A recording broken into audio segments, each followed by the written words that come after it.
time, a long, long, long time ago, we looked up at the sky and we were inspired.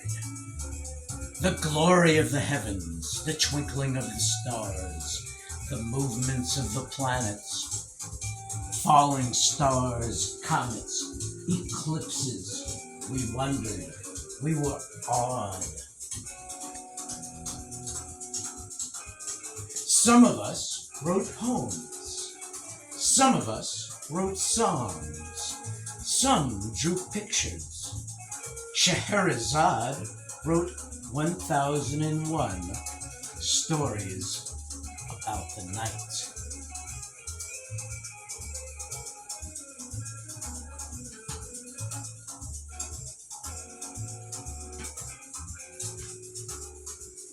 My grandparents read me the stories.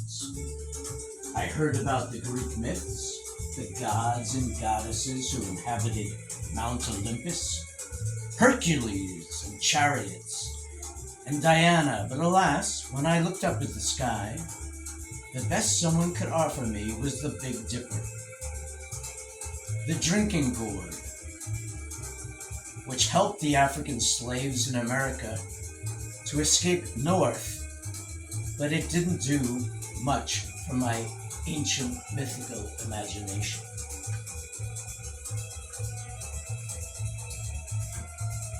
Later, when I looked up at the constellations in astronomy books, I saw childish stick figures. Where were the great heroes? And when they did call an area of the sky a picture, I could never really see it. And nowadays, in the overdeveloped parts of the earth, we can no longer even see the stars. We have lost our visual antenna to the ancient myths of humanity. Until now.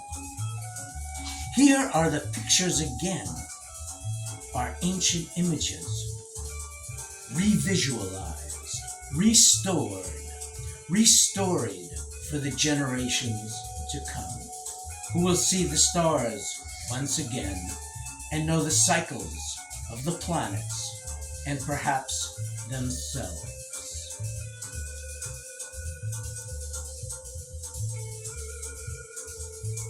As below, so above seemed to be the Mayan motto, with a few twists and incongruous juxtapositions that only the sky can offer. Mythical animals, skulls, Pandora the water pourer, men, women, children, in boats, in canoes, in trees, thinking, fighting, making love.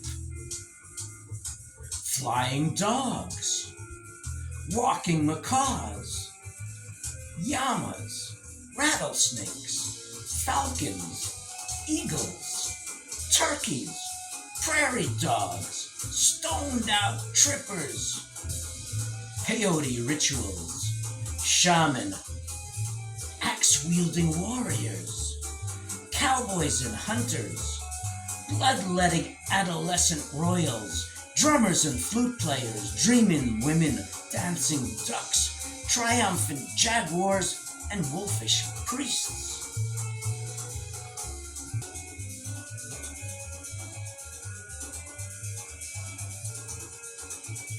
500 years ago, that's 182,625 days, as the Mayans counted in days. 6,191 full moons ago, before Cortez arrived in the Yucatan in the spring of 1519 and was repelled by Mayans. Before entering the Aztec capital in November, before being expelled in June 1520, before returning a year later and conquering Mexico. How did he manage to do that with less than 500 men and a few horses? The answer is quite simple. Nobody wanted to fight for Montezuma, the emperor. He'd killed too many virgins, He'd sacrificed too many people. He'd taxed the people too often. And nobody wanted to fight for him. And so, with a few men and an ideology that said, we don't kill sacrifices anymore, Jesus doesn't do that, the people thought, yeah, sounds better than what we've got. The Mayan civilization had mapped the stars, had charted the movements of the planets, and had counted the days for more than 4,700 years. They knew the cycles, and when the planets did something a little out of the ordinary, they made a story about it. That story, though, ended in 1562, when a priest, Fray Diego de Landa, decided to burn all the books he could find. He would destroy all the superstitions that these backward people believed, he said. But who was the backward? For 1,000 years, the earth was flat according to the Catholic Church. And if you didn't believe that, you could be burned, or the Inquisition would come after you. And so, in 1522, after Magellan's crew finally circumnavigated the globe, people started to realize that the earth was no longer flat. But in 1562, this priest decided to burn all the books he could find. They were astronomy books. They were the books that the Mayans had kept about their recordings of all the planets. He would destroy all the superstitions that these backward people believed, he said. He also wrote, the people were greatly pained by the burning. At the same time, the Spanish government prohibited the people from making their own books, made from the bark of the amate tree. Lucky for us, one book, almost complete, was spared the fires. Maybe de Landa brought it back to Spain to show his superiors what he had burned without prior higher approval. Or maybe it was entrusted to someone to hide. Or maybe it was just brought back as a curiosity. Or perhaps Cortez sent it to the emperor, Charles V, as a present. In any case, many years later, it was found in Vienna, which was where the Holy Roman Empire had its capital. In any case, in 1739, it ended up in the Royal Library of Dresden, where it still remains.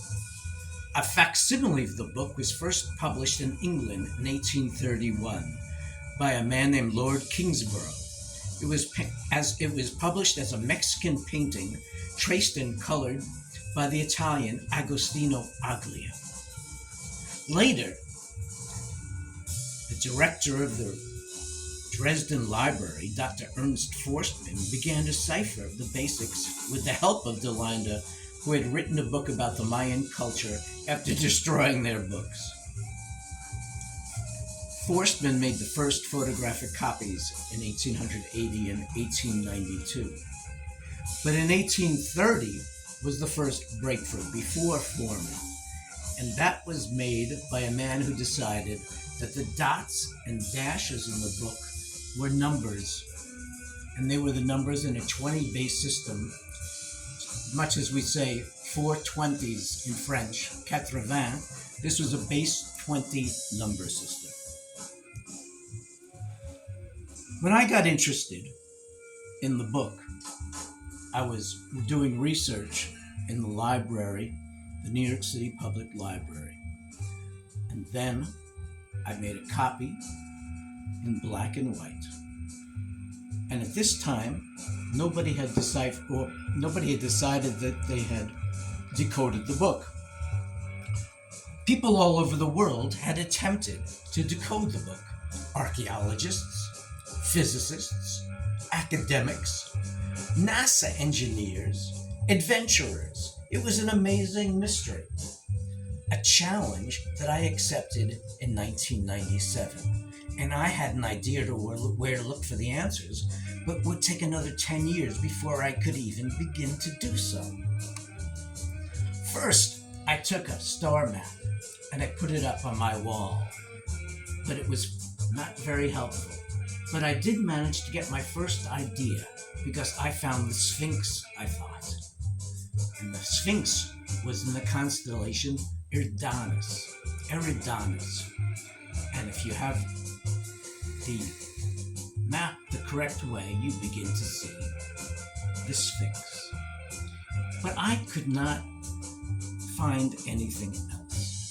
And the work could not have been possible without the recent technological changes that allow anyone with a computer program to see the sky from any place on the planet at any moment. Articles, books, and television programs purporting to have decoded this book have come out using many of the same ideas that Forstmann first proposed.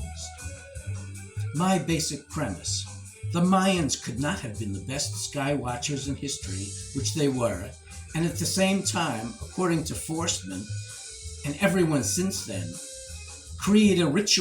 had created a ritual calendar of 260 days and 52 years that has absolutely no basis in the actual movements of the planets.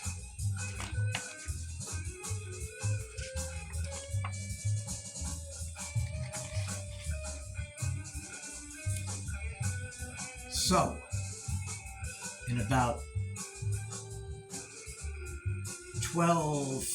15 years ago, I started downloading the planetarium programs that you could get for free on the internet. And I started looking at the planets, looking at the stars, watching the formations. I did it without looking at the names of the planets, without looking at the names of the stars, and all of a sudden, a great world revealed itself to me. And I began seeing the pictures that the Mayans saw.